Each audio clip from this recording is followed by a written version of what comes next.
Señor, estamos aquí única y exclusivamente por tu gracia, tu misericordia, Señor.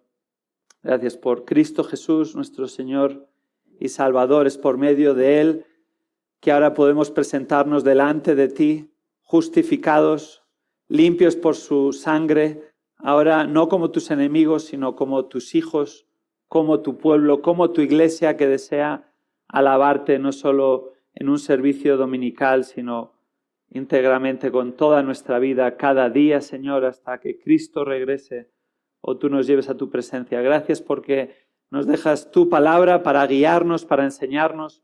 Tu Espíritu en nosotros es a quien, Señor, clamamos que Él obre en cada una de nuestras vidas, tanto para exponer la palabra como para recibirla, para seguir creciendo en piedad, para tu gloria, Señor, en esta mañana.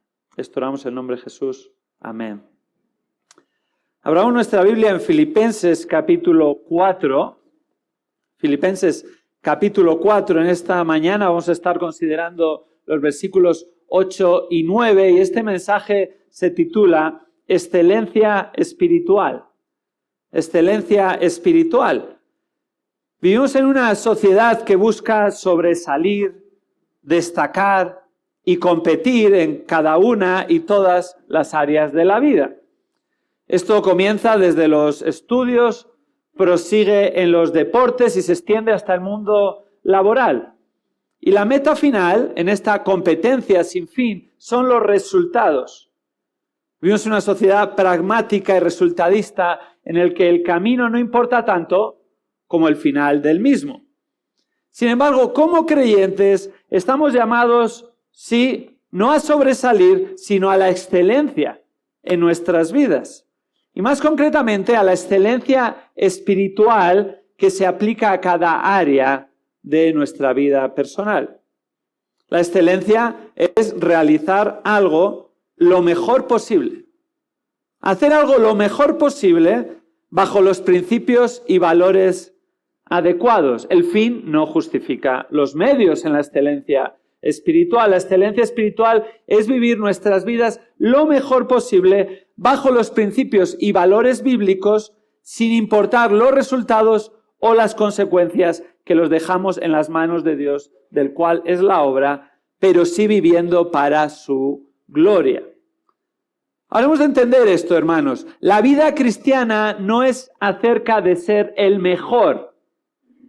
Aunque es una carrera, no es una competición, sino que nuestro caminar cristiano es acerca de la excelencia, buscando lo mejor para exaltar a Cristo, nuestro Señor y Salvador.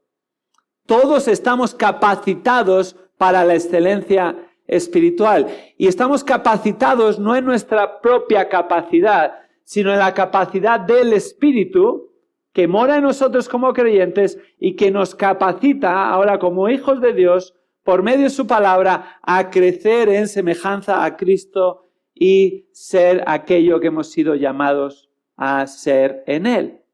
No solo de manera posicional, que ya lo somos, sino en nuestra santificación progresiva, es decir, en nuestra vida diaria. ¿Cómo podemos crecer en la excelencia espiritual? Fijémonos, leamos estos versículos en Filipenses 4, versículos 8 y 9, donde observamos la síntesis de una vida piadosa excelente. ¿Queremos ver cómo se refleja una vida piadosa excelente? Leamos estos versículos, Filipenses 4, 8 y 9. Dice así la palabra de Dios. Por lo demás, hermanos, todo lo que es verdadero, todo lo digno, todo lo justo, todo lo puro, todo lo amable, todo lo honorable, si hay alguna virtud o algo que merece elogio, en esto meditad. Lo que también habéis aprendido y recibido y oído y visto en mí, esto practicad, y el Dios de paz estará con vosotros. Este pasaje que acabamos de leer en Filipenses capítulo 4 nos da la síntesis de una vida espiritual piadosa. Y estos dos versículos se encuentran en el contexto del capítulo 4 y más concretamente en la sección que se inició en el versículo 4 y que llega hasta el 9 y que enfatiza la devoción y la piedad y cómo se manifiesta de manera práctica. Fijémonos en el capítulo 4, versículos 4 y 5, ahí alude a dos términos relacionados con una vida de piedad. ¿Cuáles son estos dos términos? En primer lugar, versículo 4, el gozo, y en segundo lugar, versículo 5, la piedad. Este gozo del versículo 4 no es solo para unos pocos creyentes, sino que es para todo creyente. Este gozo no es solo para cuando nos va bien en la vida y estamos sin preocupaciones, sino es para todo momento en la vida del cristiano, porque es un gozo sobrenatural, es un gozo espiritual, que significa sí alegrarse, recrearse, incluso deleitarse, que es la voluntad de Dios para nuestras vidas. Este deleite lo encontramos en Cristo, la única fuente rebosante del recreo gratificante que satisface el alma. Segundo término que está relacionado con una vida de piedad es la bondad, versículo 5. Este término tiene el sentido de gentileza, amabilidad. Es lo opuesto a tener un espíritu de contienda o egoísmo. Este término aparece unas pocas veces más en el Nuevo Testamento y en los otros lugares donde sucede, 1 Timoteo 3:2 o Tito 3:3, se traduce como no contencioso. O en 2 Corintios 10:1 alude a este mismo término como benignidad. La bondad en este contexto de Filipenses 4 es el no ser contencioso, lo cual implica, hermanos, soportar la injusticia, el agravio, incluso el maltrato, sin reaccionar con revancha ni resquemor, sino en lugar con benignidad y amabilidad. Esto conlleva no alimentar el ego, ni el amor propio, ni el orgullo, ni la autoestima, sino en humildad y mansedumbre seguir el ejemplo de Cristo, quien recordamos cuando le ultrajaban, no respondía ultrajando, cuando padecía, no amenazaba, sino que se encomendaba a aquel que juzga con justicia. 1 Pedro 2:23. Esta devoción, esta piedad en este contexto continúa en los versículos 6 y 7 y se muestra en la confianza en Dios. Confiar en Dios aunque la vida duela. El mejor remedio para la ansiedad es expresar nuestras preocupaciones a Dios. Versículo 6. Y tener la misma actitud que el Señor Jesucristo tuvo en su plena humanidad en el jardín de Getsemaní y en Marcos 14:36 cuando dijo: Padre, para ti todas las cosas son posibles, aparta de mí esta copa, pero no sea lo que yo quiero, sino lo que tú quieras. La confianza en Dios se demuestra entendiendo quién es Dios, conociendo sus atributos, y uno de ellos es su omnipotencia. Padre, para ti todas las cosas son posibles. Sí, no hay nada imposible para Dios.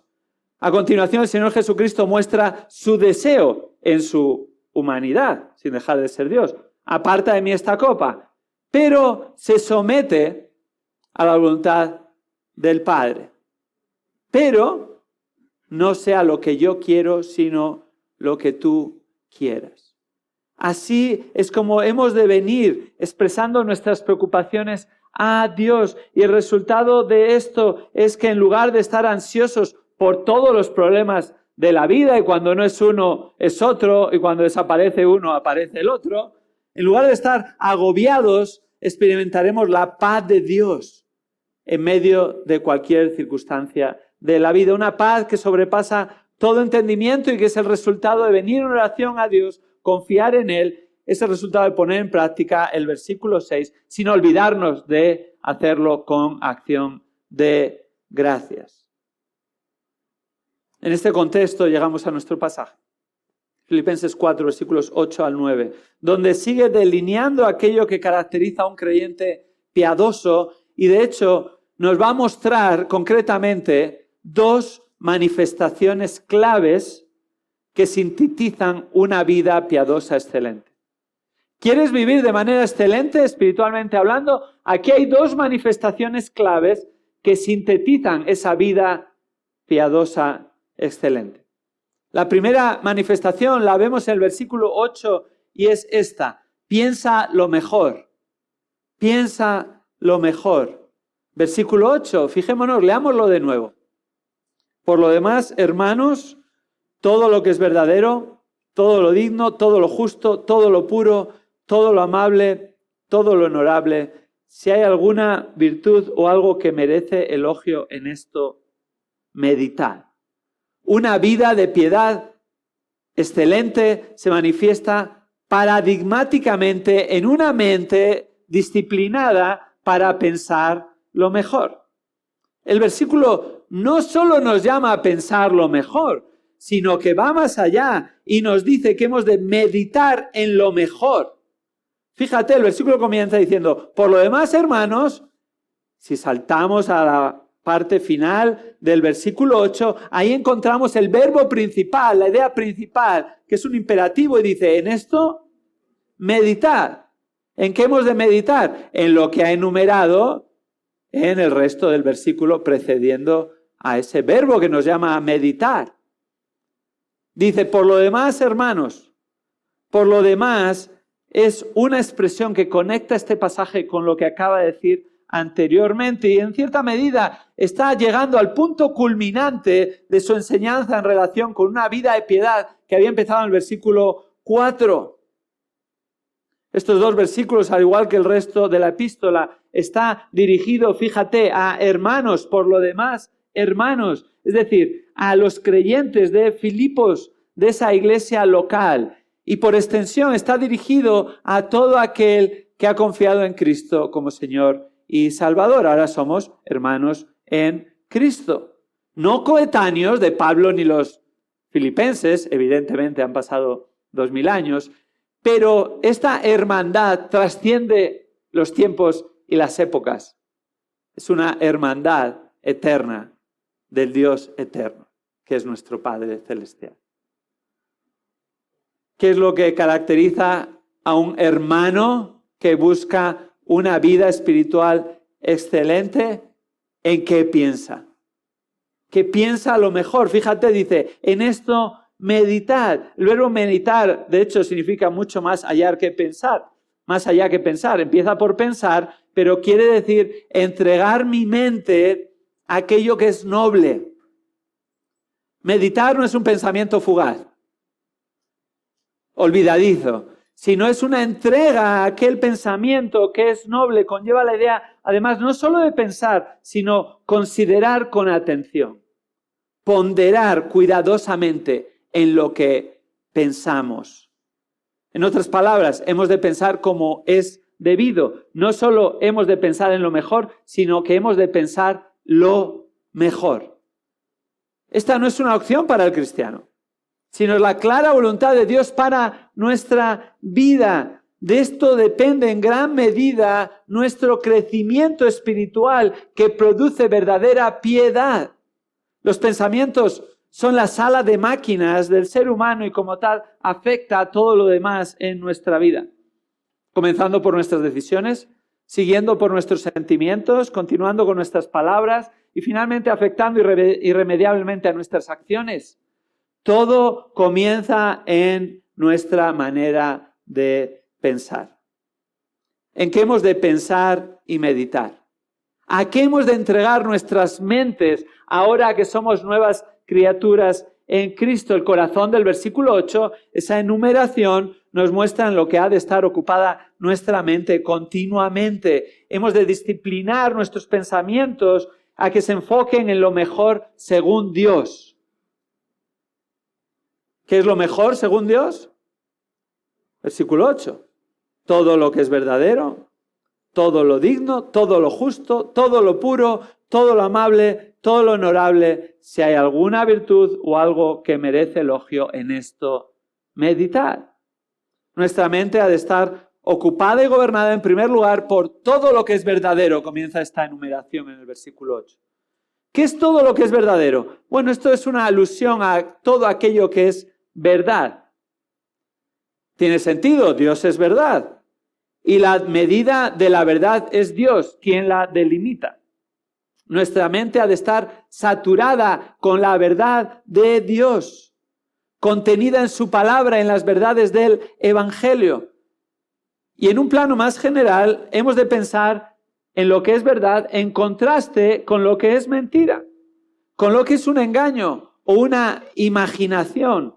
Nuestra mente, hermanos, no ha de estar gobernada por suposiciones, ni mucho menos falsedades, sino por la realidad probada de los hechos, lo que está sucediendo y la verdad de lo que Dios dice al respecto. Algunas personas viven en una constante vorágine de fake news personales.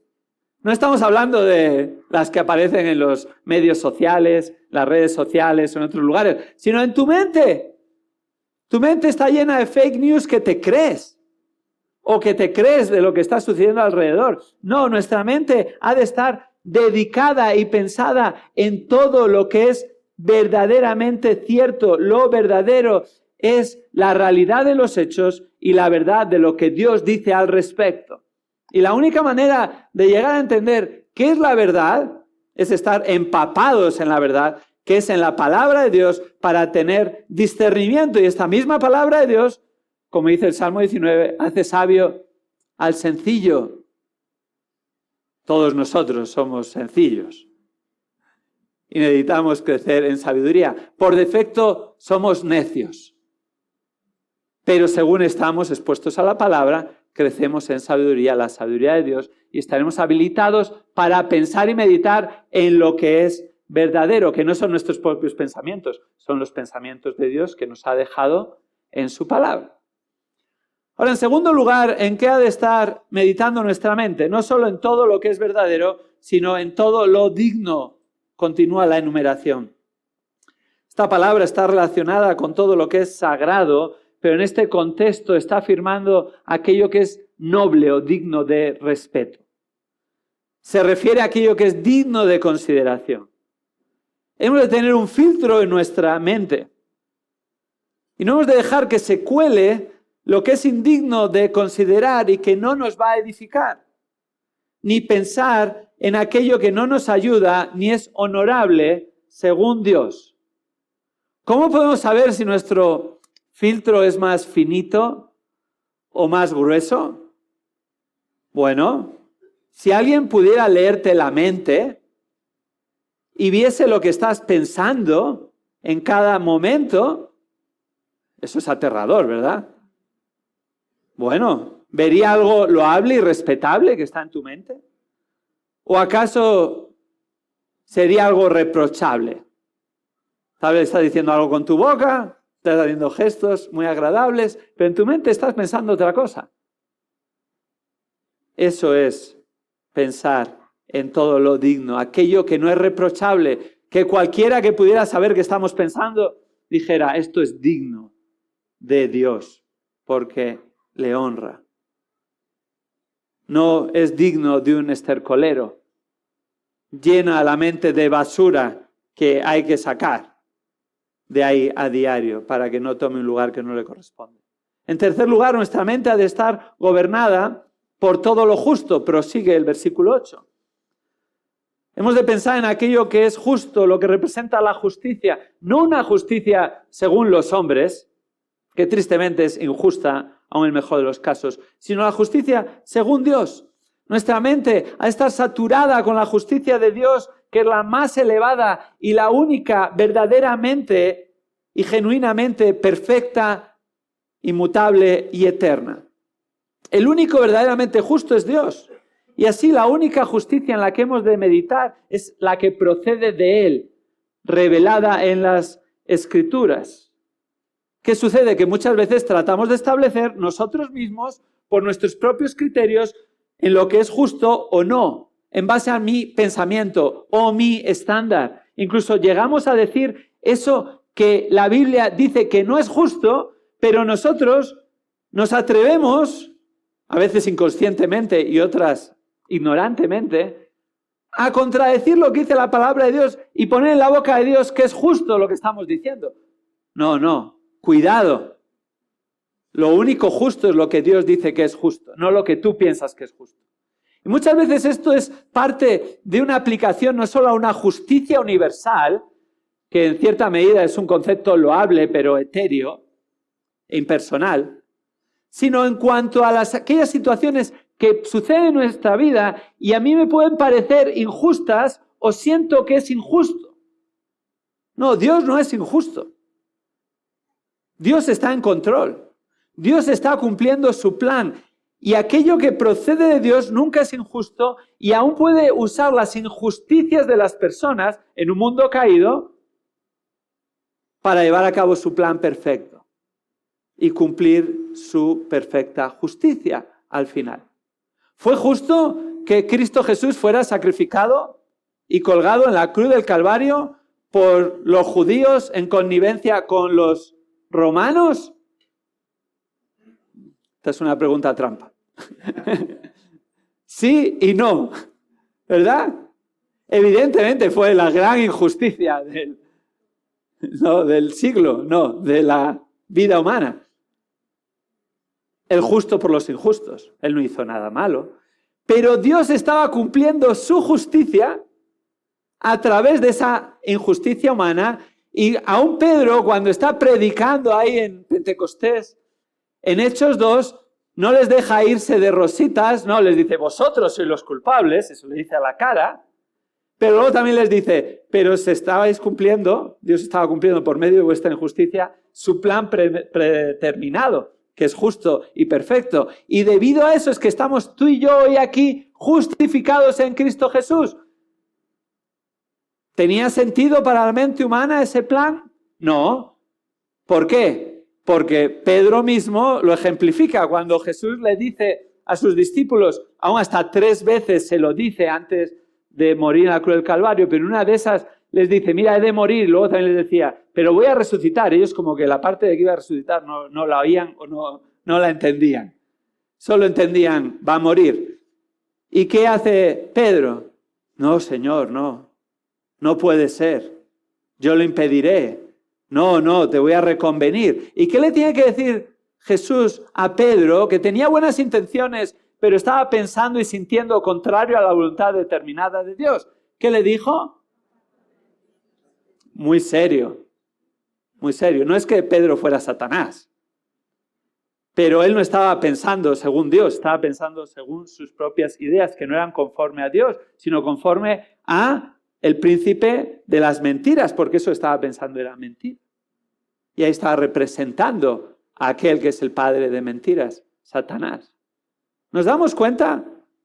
Así podemos ser nosotros cuando no pensamos correctamente, no pensamos conforme a la palabra de Dios. Y si no estamos pensando conforme a la palabra de Dios y aquello que es justo según Dios, entonces estamos pensando conforme a la mentira y conforme a ¿quién? Aquel que es el padre de mentiras. Estamos siendo engañados. Cuidado. En cuarto lugar, nuestros pensamientos han de girar en torno a todo lo puro. Todo lo puro. Esta palabra está relacionada con aquello que es santo. Todo lo puro significa sin mancha. Todo lo puro es aquello que no está relacionado ni afectado por la maldad, ni tampoco mezclado con nada pecaminoso. Es como el agua pura que brota de un manantial. No está mezclada con nada más. Hemos de pensar en aquello que es santo y sin mancha, sin ser influenciado ni matizado por ninguna idea externa ni propia. Sin mezclar, sin integrar la verdad de Dios y la verdad que nosotros pensamos que es verdad. No, puro. Hemos de pensar en todo lo puro, todo que es conforme a la santidad de Dios. En quinto lugar, sigue diciendo todo lo amable. Esta palabra tiene que ver con la idea de algo agradable, algo encantador, algo que nos crea una disposición amigable al respecto. Son cuestiones que se pueden admirar y contemplar con disfrute y agrado. En eso hemos de meditar. En sexto lugar, nuestra mente ha de estar ocupada y gobernada por todo lo honorable. Este término es de la misma categoría del anterior y engloba virtudes generales. Describe la clase de conducta que es honrosa, que se puede hablar bien de ello, que puedes decirlo delante de cualquier persona y todos van a pensar que es algo honroso. Esto es en contraposición a aquello que se realiza en secreto, que no puede ser desplegado en público sin ser reprochable.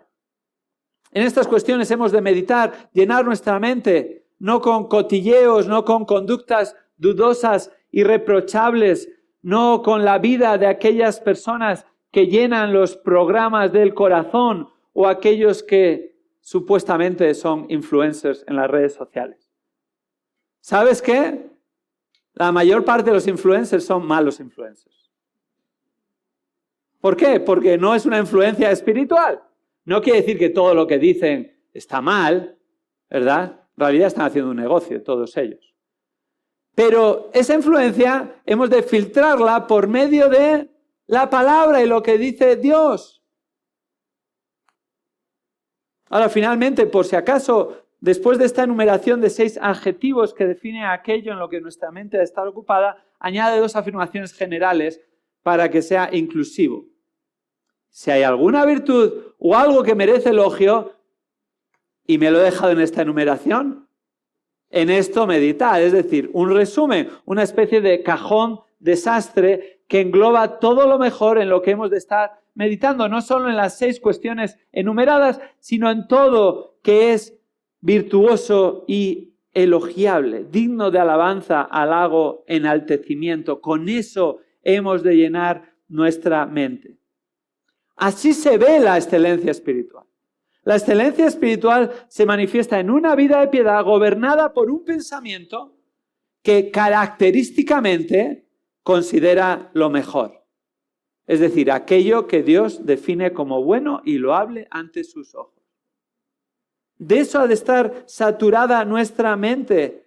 Nuestra mente ha de estar saturada de la verdad porque nuestra mente guía nuestra vida al igual que el timón de un barco establece su dirección. Hace años tuve la oportunidad junto con mi familia de disfrutar de un día en una embarcación en un lago y un río navegable. Y el hermano que nos invitó tenía una pequeña embarcación con uno de estos motores fuera borda y nos llevó a navegar. Bueno, después de un rato de disfrutar ahí de la navegación, el dueño de la barca, colocó a mis hijas ahí atrás en uno de estos inflables con una cuerda para darles vueltas, que se caigan, disfruten. Y luego él quiso hacer esquí acuático. Pero había un pequeño problema. Yo nunca había conducido una embarcación.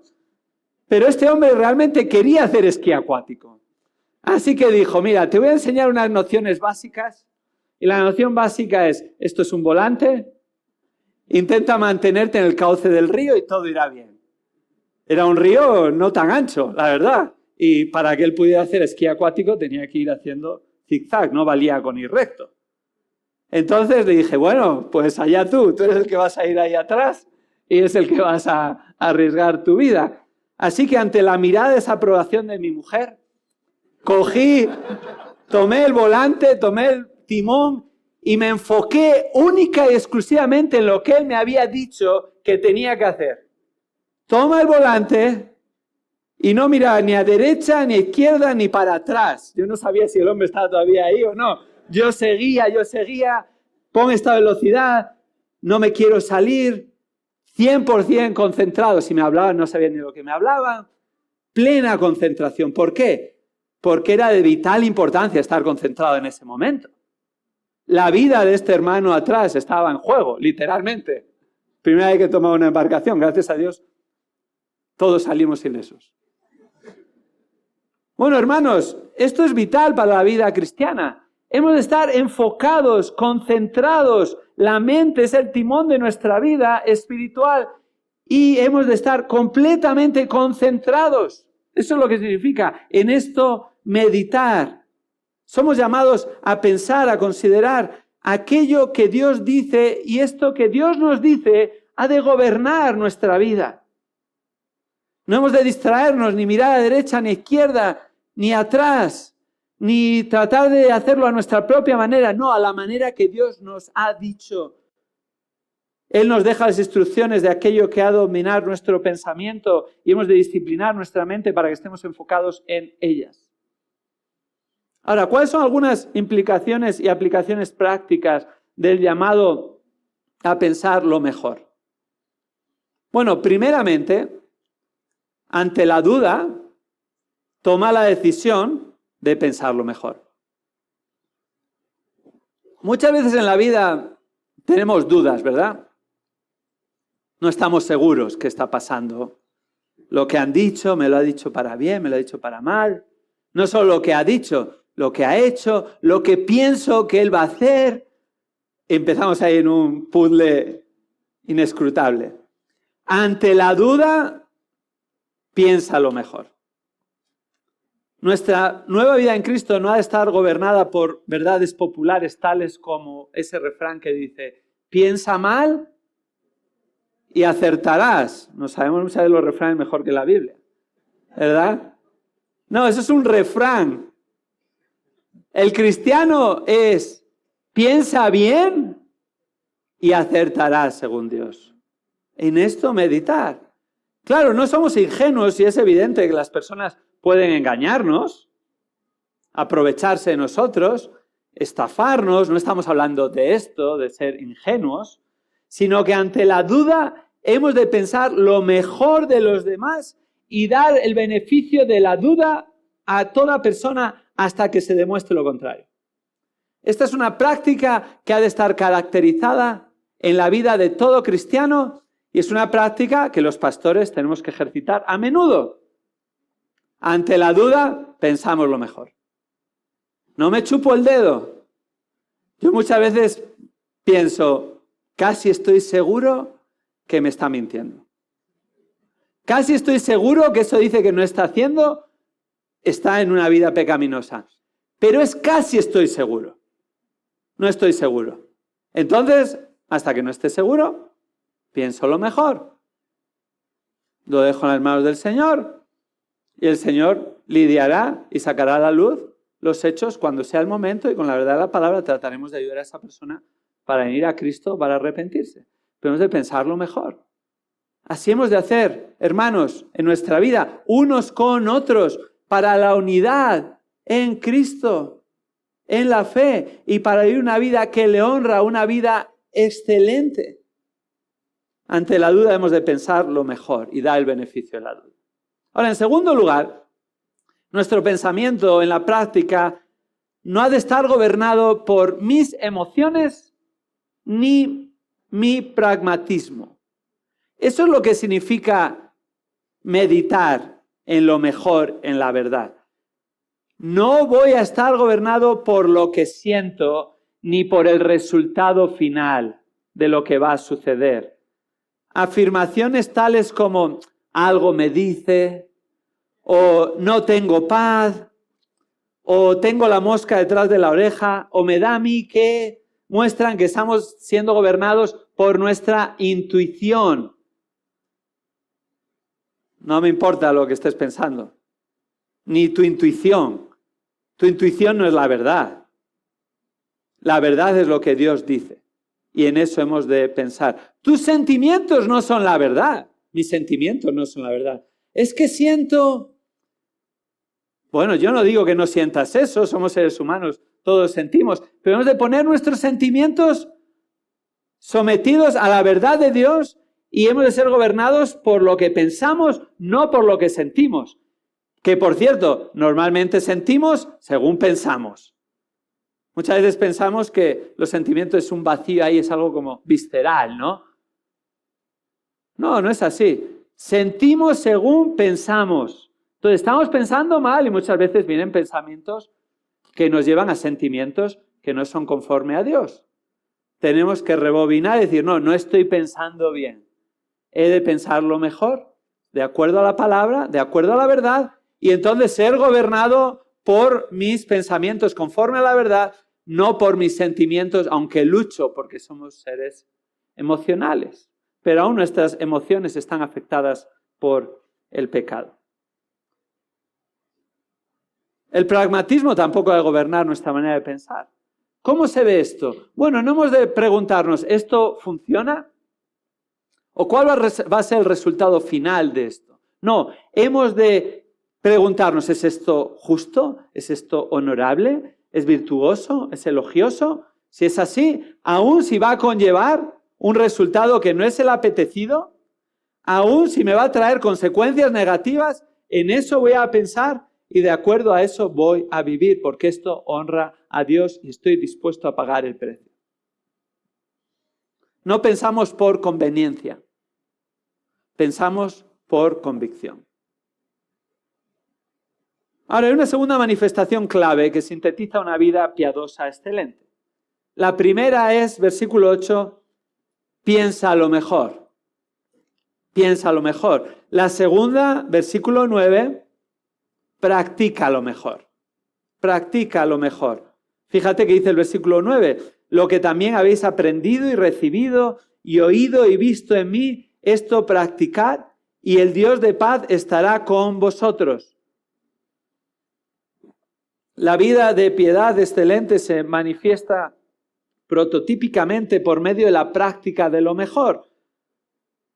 De nuevo sigue un poco la misma idea. Fíjate ahí a mitad del versículo 9 dice, esto practicad. Ahí está el mandato, ahí está la exhortación. Y es una exhortación que está relacionada con la del versículo 8, pero también con las exhortaciones que vienen desde el versículo 4, aún desde el versículo 1 que había comenzado con la exhortación, estad firmes en el Señor. Finalmente, esta es parte del plan de Dios para una vida piadosa. Se manifiesta no solo cómo pensamos, comienza por ahí, sino en cómo vivimos. Esto, practicar, el verbo practicar significa ejecutar lo que conoces.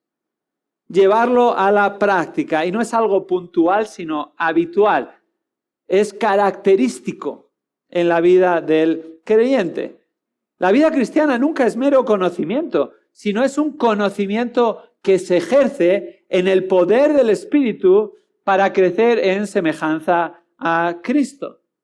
Santiago 1:22 nos dice, ser hacedores de la palabra y no solamente oidores que se engañan a sí mismos. ¿Qué somos llamados a practicar? Fijémonos, el versículo 9 comienza, lo que también habéis aprendido y recibido y oído y visto en mí. Somos llamados a practicar en primer lugar la enseñanza recibida de la palabra. Por eso comienza diciendo Pablo ahí a los filipenses, lo que también habéis aprendido y recibido de mí. Esto no alude a su autoridad personal ni a sus ideas, sino a lo que Pablo les había transmitido y enseñado como apóstol de Cristo, como siervo, como enviado de Dios, que es como él se había dirigido a los filipenses, cuanto más en esta carta, palabra inspirada por Dios. Él era un siervo de Cristo Jesús, un apóstol de él. Eso era lo que les había transmitido. Y ellos habían aprendido y recibido de él. Habían aprendido de su enseñanza e instrucción, pero también de su enseñanza pública. Pública, personal, en privado y en público. Lo mismo que había hecho con los tesalonicenses cuando dice ahí en 1 Tesalonicenses 2:13, por esto también nosotros sin cesar damos gracias a Dios de que cuando recibisteis la palabra de Dios, que oísteis de nosotros, la aceptasteis no como la palabra de hombres, sino como lo que realmente es la palabra de Dios, la cual también hace su obra en vosotros los que creéis. Este pasaje en 1 Tesalonicenses 2:13 es sinónimo a lo que está diciendo aquí Pablo en Filipenses 4:9. Aprendemos de la palabra, recibimos la palabra y entonces somos responsables de ejercitarla y llevarla a la práctica para la gloria de Dios. No solo lo que aprendemos por medio de la enseñanza o la lectura de la Biblia, sino también lo que vemos en la vida de otras personas piadosas. Fíjate, dice ahí, lo que habéis oído y visto en mí. Lo que han oído aquí ya no se refiere al mensaje que había transmitido, sino lo que habían oído de él. Es decir, su reputación espiritual. Si era de acuerdo su vida a lo que enseñaba. Y no solo lo que habían oído, sino lo que habían visto en él. Habían sido testigos de primera mano de la piedad de Pablo. Ellos habían observado su carácter durante su tiempo en Filipos y no había contradicción entre su enseñanza y su vida. Por eso en Filipenses 3:17 les dice, hermanos, sed imitadores míos y observar a los que andan según el ejemplo que tenéis en nosotros. Evidentemente, ¿cómo había que imitarles? Según él imitaba a Cristo. 1 Corintios 11:1. Solo somos dignos de imitar según imitamos a Cristo. Pero según el Señor pone a personas de carne y hueso a nuestro alrededor que imitan a Cristo, esto es el espejo en el que hemos de mirarnos y hemos de replicar esa conducta que agrada a Dios, y es una manera de ejercitar, de practicar lo mejor por imitación, no solo por enseñanza. Es como la idea de que el aprendizaje y la práctica van ligados ineludiblemente. Así es. Nuestra sociedad se ha convertido mucho en ideas abstractas, ¿verdad? Ideologías. Está la ideología campante e imperante, personas que tienen una ideología pero luego viven contraria a esa ideología en su vida personal, y muchos ejemplos al respecto, especialmente de gobernantes o políticos no creyentes, tristemente, que aluden a una cosa pero luego viven de acuerdo a otra. Es una incongruencia total. No, aquí está hablando de que el aprendizaje y la práctica van ligados ineludiblemente, y esto es una muestra de excelencia espiritual. Esto se asemeja al estudio de una profesión y su ejercicio. Podría ser cualquier profesión, pero digamos un abogado. Puede que una persona haya estudiado Derecho, que haya hecho los años de la carrera universitaria, cursado, superado todas las asignaturas, puede ser que haya tenido notas excelentes, ser conocedor del derecho romano, canónico, laboral, administrativo, penal y un largo etcétera. Pero si esa persona que ha estudiado Derecho no ejerce como abogado, no es un abogado. Sin embargo, aquel que ejerce lo que ha aprendido, entonces sí es un abogado, no solo porque estudió Derecho, sino porque ejerce la abogacía y lo que estudió. Bastante simple, ¿verdad? O debería ser así. Esto es lo que está diciendo aquí. No vale con saberlo. Hay muchos creyentes sentados en las iglesias que les encanta aprender, y eso es bueno. Pero luego salimos por la puerta y ¿cómo afecta a nuestra vida personal en el día a día?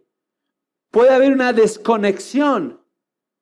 No. El aprendizaje y la práctica tienen que ser y estar ligados, porque en casos extremos, cuando una persona solo escucha, pero no ejerce lo que recibe y no se caracteriza por lo que ha aprendido, entonces sabe lo que es un cristiano y sabe las enseñanzas de la Biblia y del cristianismo, pero si no las lleva a la práctica en Cristo Jesús, entonces no es un cristiano.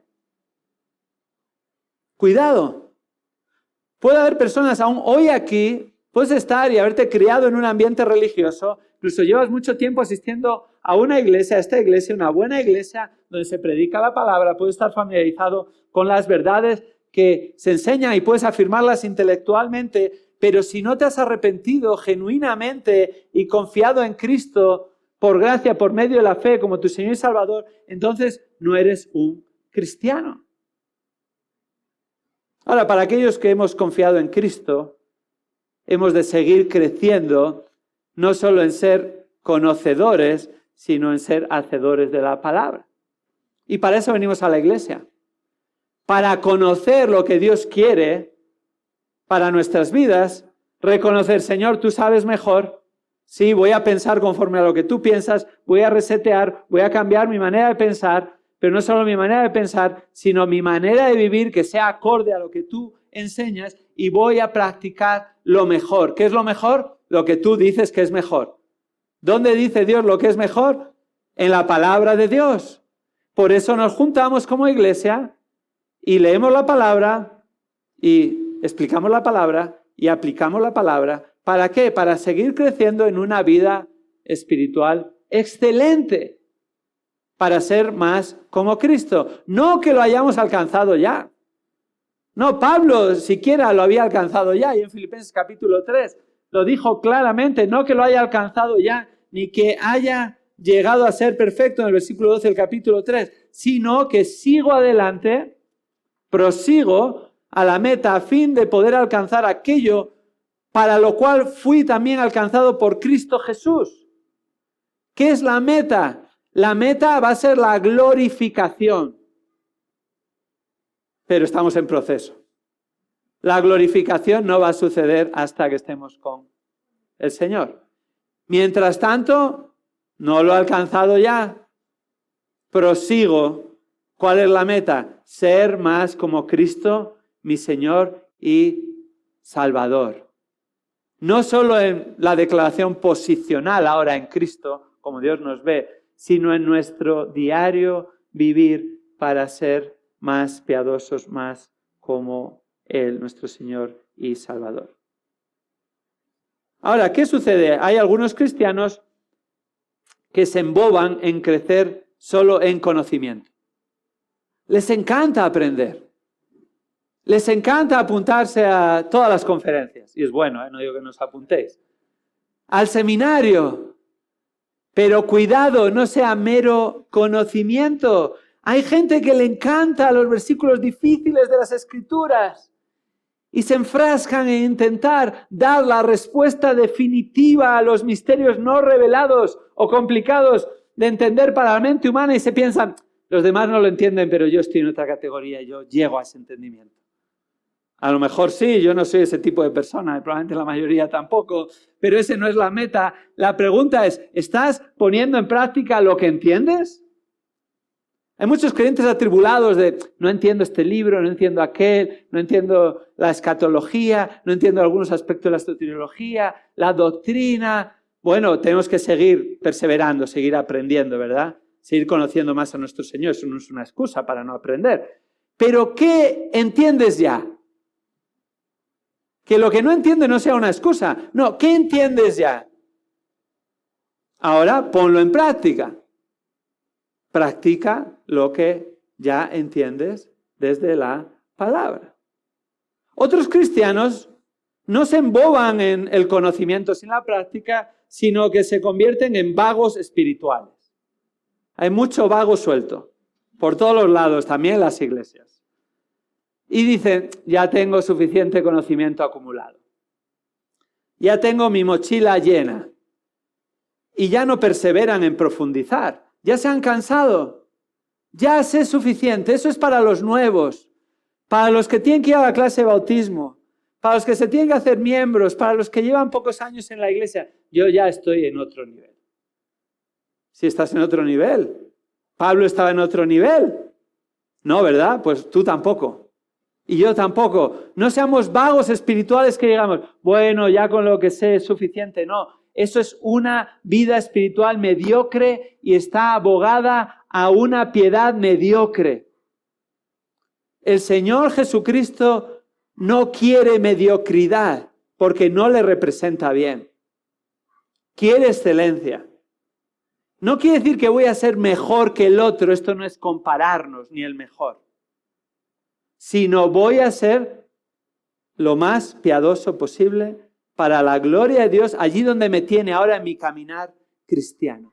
Y mirar atrás y decir, he aprovechado bien mis años en el Señor para profundizar en su palabra y por su Espíritu y por su gracia, no por nada bueno en mí, he crecido en semejanza a Cristo para su gloria. ¿Y en qué áreas me queda para seguir creciendo? Todos estamos en crecimiento, hermanos.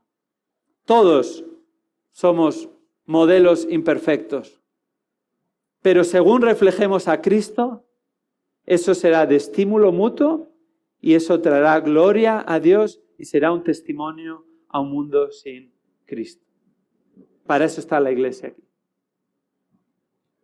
Como consecuencia de que practiquemos lo mejor y pensemos lo mejor, ¿qué va a suceder? Final del versículo 9. Algo increíble. Dice, y el Dios de paz estará con vosotros. Muchos hemos memorizado el versículo 6 y 7 y conocemos que el versículo 7 nos dice que en medio de las preocupaciones, cuando acudamos a Dios en oración, en lugar de estar afanados, experimentaremos la paz de Dios, ¿verdad? Y la paz de Dios, que sobrepasa todo entendimiento, guardará nuestros corazones y nuestras mentes en Cristo Jesús. Así es. El versículo 9 va un paso más allá. Cuando pensamos lo mejor y practicamos lo mejor, no solo la paz de Dios guardará nuestros corazones, sino que el mismo Dios de paz está con nosotros. Ahora, ¿en qué medida el Dios de paz está con nosotros? Esto hay que explicarlo.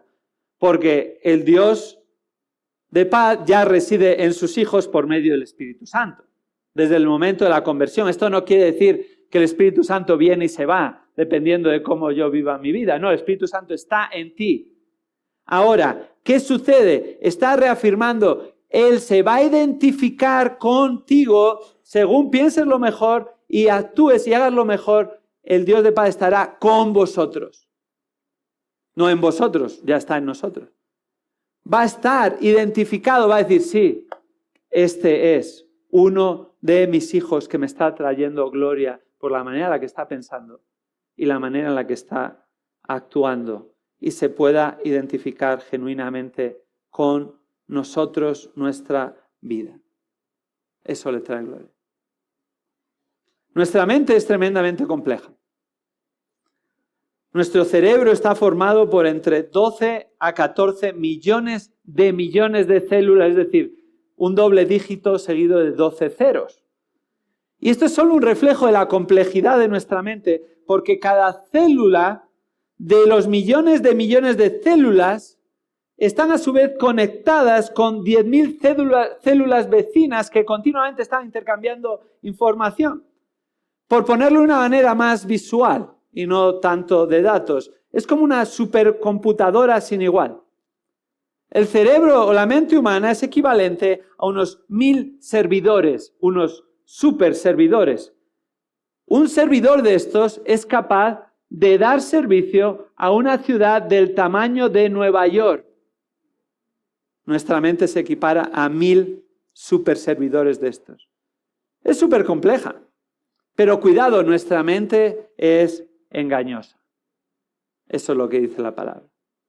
¿Cómo vamos a poder tener nuestra mente compleja en el lugar adecuado y que no nos juegue malas pasadas? Pensando lo mejor.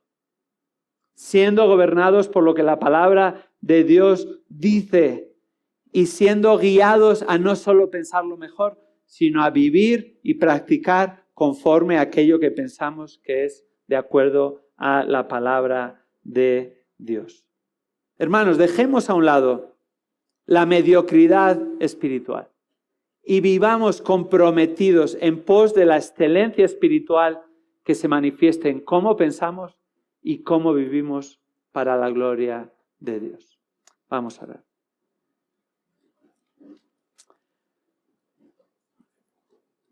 Señor, te damos gracias por tu palabra. Tu palabra es la verdad, es lo que necesitamos para ser encauzados, para ser enseñados, para ser corregidos e instruidos, Señor, de acuerdo a tus propósitos. Gracias porque, Señor, no solo nos has salvado, sino que ahora nos enseñas, nos diriges, nos guías por medio de tu palabra y nos llamas a pensar lo mejor, pensar conforme a como tú piensas, Señor. Ayúdanos a pensar conforme a los hechos verdaderos y, Señor, pensar conforme a tus pensamientos. Y no quede en una mera teoría y conocimiento, sino que se vea reflejado en que practicamos lo mejor, Señor, imitando a Cristo, pero imitando también a aquellos a nuestro alrededor que muestran piedad para tu gloria, para que juntos honremos tu nombre. Esto oramos en nombre de Jesús. Amén.